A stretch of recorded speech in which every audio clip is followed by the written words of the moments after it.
Judge Steven ONeill said Cosby would be confined to his suburban Philadelphia home in the meantime. The judge's order, issued Friday afternoon, said the comic may leave his house to meet with his lawyers or to get medical treatment, but must get permission first. Cosby kept out of sight and was spending time with his wife of 54 years, Camille, in the wake of his conviction Thursday on charges he drugged and molested Temple University women's basketball administrator Andrea Constand at his home outside Philadelphia in 2004.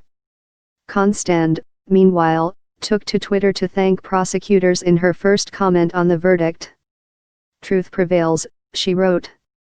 "He maintains his innocence, and he is going to walk around as a man who's innocent because he didn't do anything wrong," Cosby spokesman Andrew Wyatt said on ABC's Good Morning America.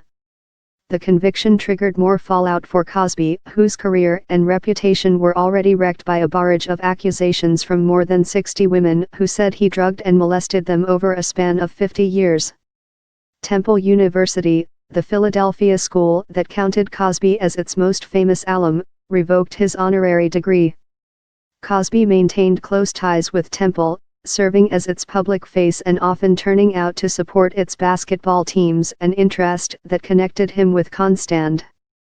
The women's testimony introduced a huge amount of prejudice and bias, Cosby spokeswoman Ebony Benson said on ABC.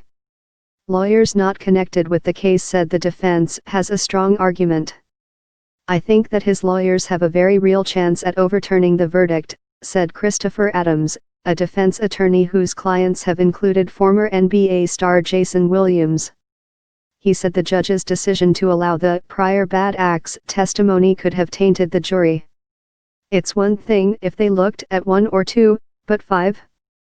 He wasn't charged with being a serial assaulter," Adams said. "Generally, testimony about a defendant's past misconduct is admissible only under certain circumstances, for example, if it shows motive or intent." Only one other accuser was permitted to testify at Cosby's first trial, which ended in a hung jury last year. The Cosby camp also complained about a juror who allegedly said before the trial that he thought the comedian was guilty. Cosby's lawyers tried unsuccessfully to have the man removed. How the jury arrived at its verdict remained a mystery.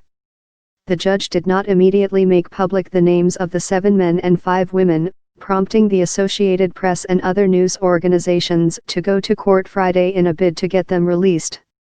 The 3 counts of aggravated indecent assault carry up to 10 years in prison each, but the charges are likely to be merged into one for sentencing purposes. Decries reported from Philadelphia. Follow Claudia Lauer at